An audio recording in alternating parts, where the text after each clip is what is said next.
Students, myself Dr. Anita Kothari, Associate Professor in Chemistry, SPC Government College, Ajmer.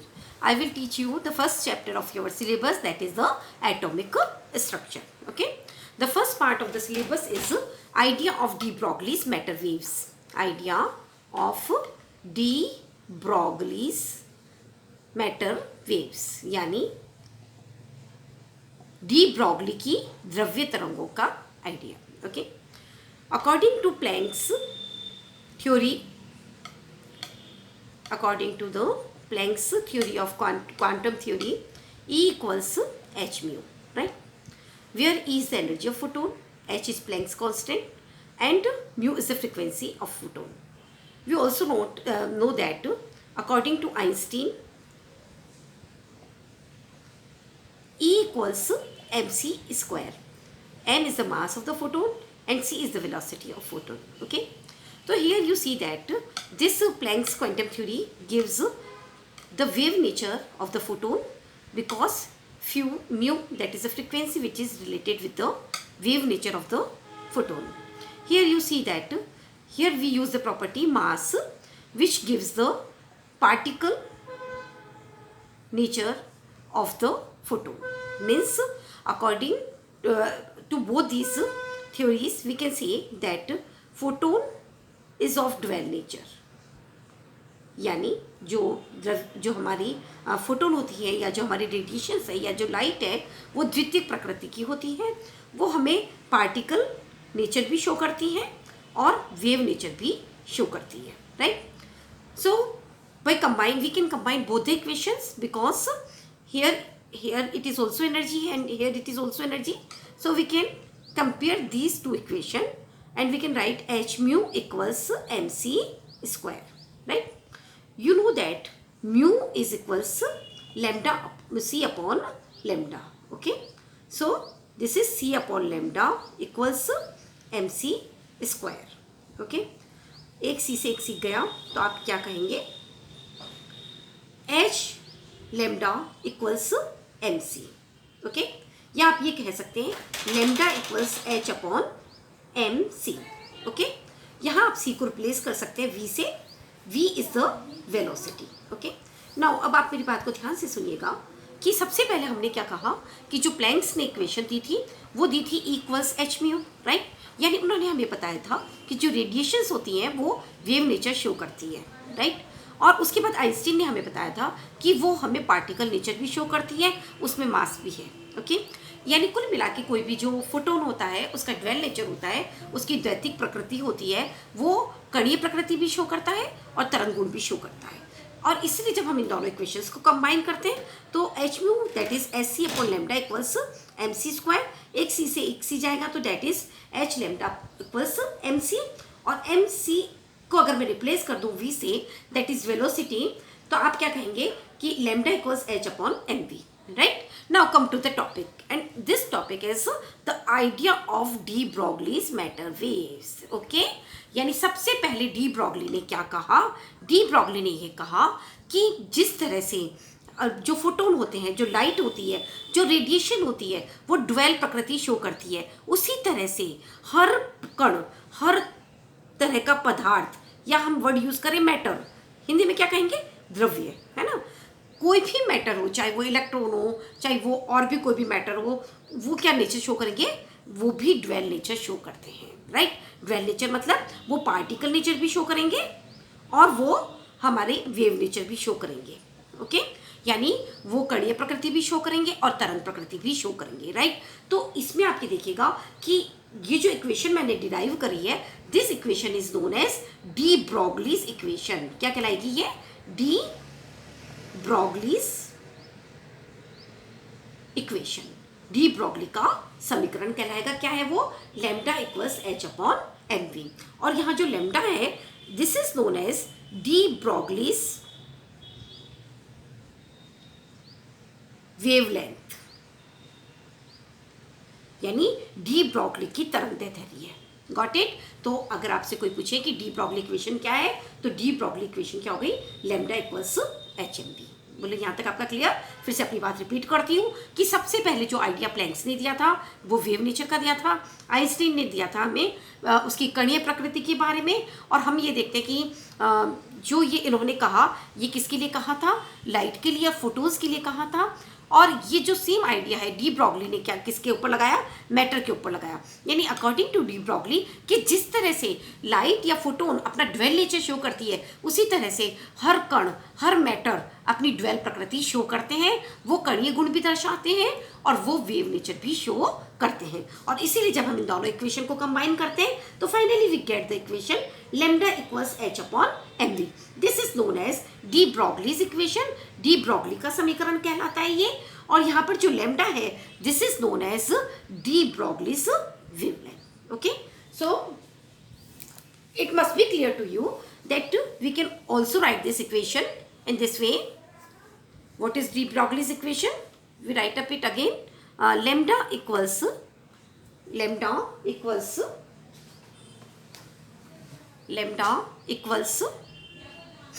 h upon mv. Okay. Here we know that mv is nothing. It is the momentum. क्या है ये? ये संवेग होता है कण का. Okay, this is the momentum of the particle. Okay, या momentum of the electron, right? So we can also write the equation lambda equals h upon p, right? यानी हम समीकरण को इस तरह भी लिख सकते हैं lambda equals h upon p, या हम ये कह दें कि किसी भी मैटर के लिए जो उसकी वेवलेंथ होती है, उसके जो तरंग दैर्ध्य होता है वो उसके संवेग के व्युत्क्रमानुपाती होता है. Means the momentum of the electron is inversely proportional to its wavelength. Okay, now we come to the verification of, that is we come to the application of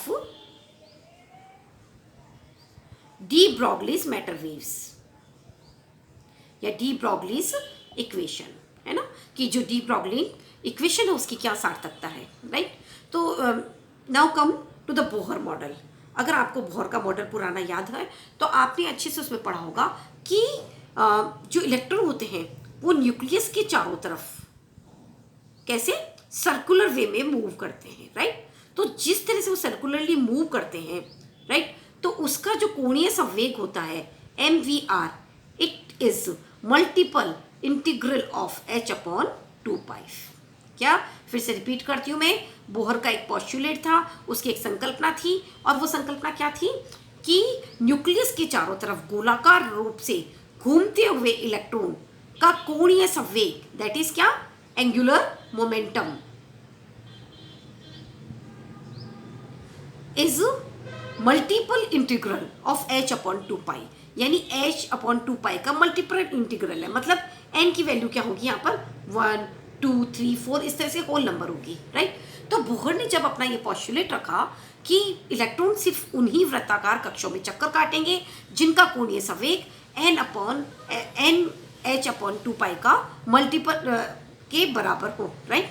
तो उसने ये नहीं बताया हमें कि इसके पीछे लॉजिक क्या है, right? What is the reason behind this, right? Now we will explain this postulates on the basis of the de Broglie equations. Okay, we know that when electrons move in a circular path around the nucleus, then we can say that circumference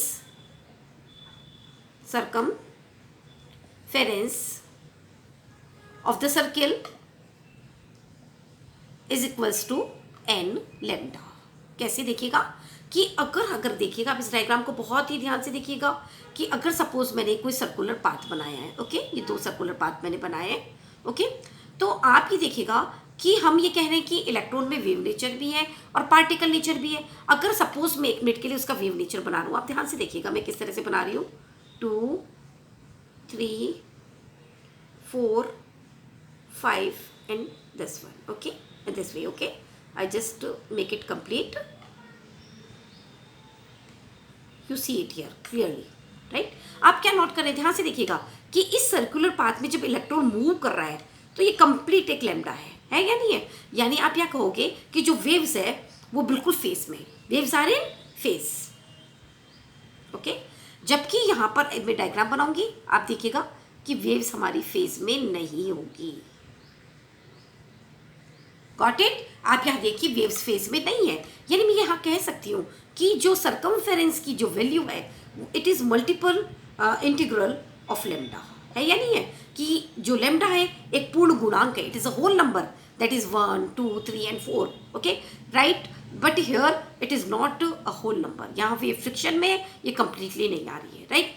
तो Bohr क्या कहता है कि जब ये इस तरह से मूव करेगी तो वो एक स्टेबल ऑर्बिटल होगी ना। क्यों?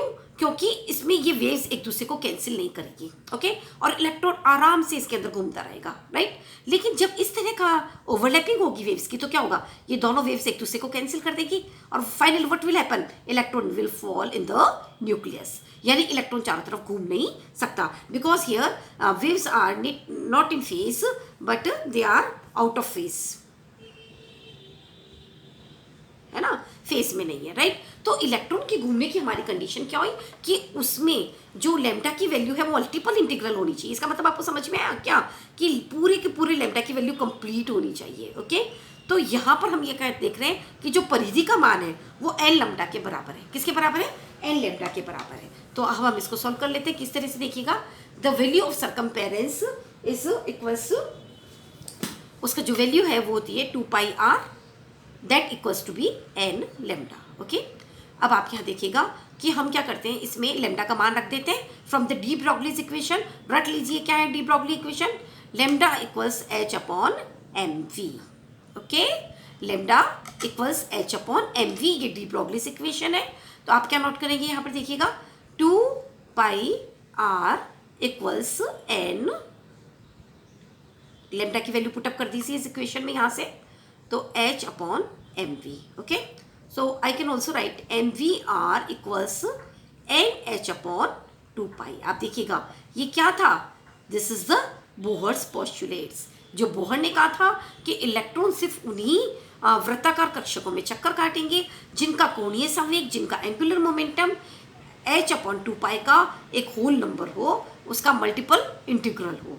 Got it? तो ये हमें किससे मिली ये सब चीज़, ये हमें मिली है from the Bohr's this one de Broglie's equation. Got? So this it is an application of de Broglie's equation, right? So I sum up all these things in a very short way. Number 1 point, according to Planck's equation is equals h mu, okay. Then according to Einstein's it shows the particle nature of the wave and it is mc square, okay. By combining both this equation in this way, Sc upon lambda, right, we get the final equation H upon mv, right, and this is the de Broglie's equation. This is known as de Broglie's wavelength, okay. Then we come to the application part of de Broglie equation. One thing more कि जो de Broglie है उन्होंने हमें बोला कि जिस तरह से लाइट है वो अपनी ड्वेल नेचर शो करती है, पार्टिकल नेचर, वेव नेचर दोनों शो करती है, उसी तरह से हर कण, हर मैटर जिसे इलेक्ट्रॉन है वो भी ड्वेल नेचर शो करता है, उसमें भी वेव नेचर होता है और उसके अंदर भी क्या होता है, पार्टिकल नेचर होता है, right. But here one thing we should know and it is here that if m is less, अगर m की वैल्यू कम होती है, ध्यान से सुनिएगा, if m is less then lambda is more. Got it? अगर m की वैल्यू कम है तो लेम्डा क्या होगा, ज़्यादा होगा, है ना।